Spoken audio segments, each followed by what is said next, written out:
mulai debat ini dalam hitungan 3, 2, 1. Salam sejahtera bagi kita semua. Dewan juri yang bijaksana, saya Syar Nirmala, pembicara pertama tim pemerintah.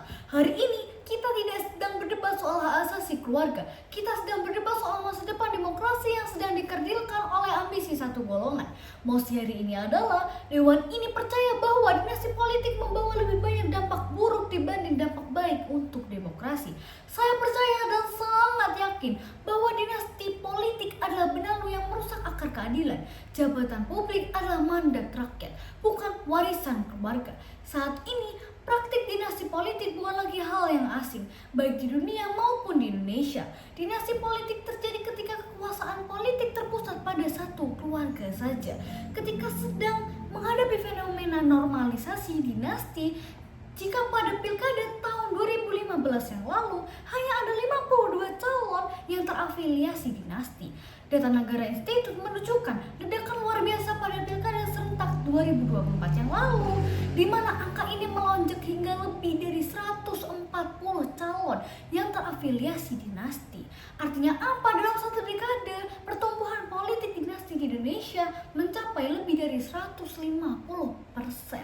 Dalam debat ini, kami mendefinisikan bahwa dinasti politik sebagai kondisi di mana kekuasaan politik dipegang dan diwariskan dalam lingkup keluarga atau kerabat dekat saja. Demokrasi sebagai sistem pemerintahan yang menjunjung tinggi kesetaraan kesempatan, transparansi, dan partisipasi rakyat. Sehingga mosi ini menegaskan bahwa keberadaan dinasti politik lebih banyak merugikan daripada menguntungkan sistem demokrasi.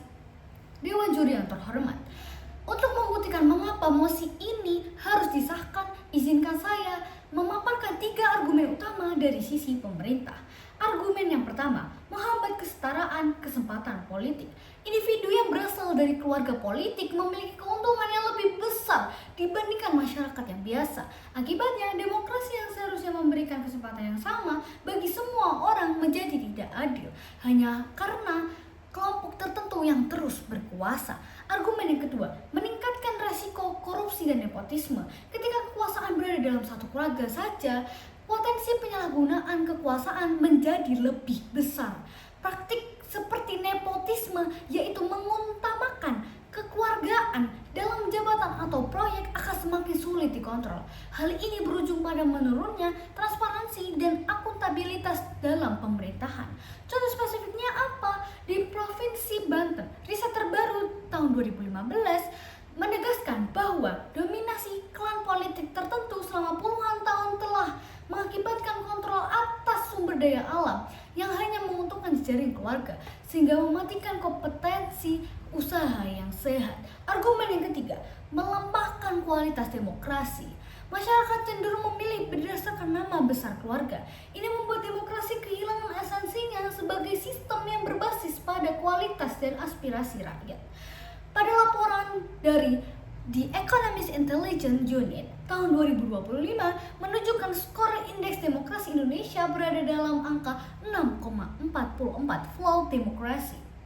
Salah satu faktor utamanya yaitu menguatnya politik dinasti di level nasional maupun daerah yang memicu budaya politik kolutif.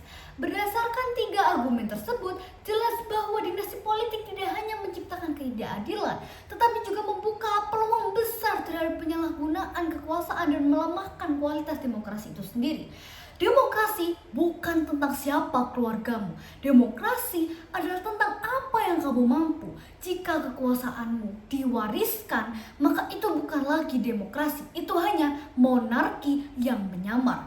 Oleh karena itu, kami sebagai tim pemerintah dengan tegas menyatakan bahwa dinasti politik membawa lebih banyak dampak buruk dibandingkan dampak baik bagi demokrasi.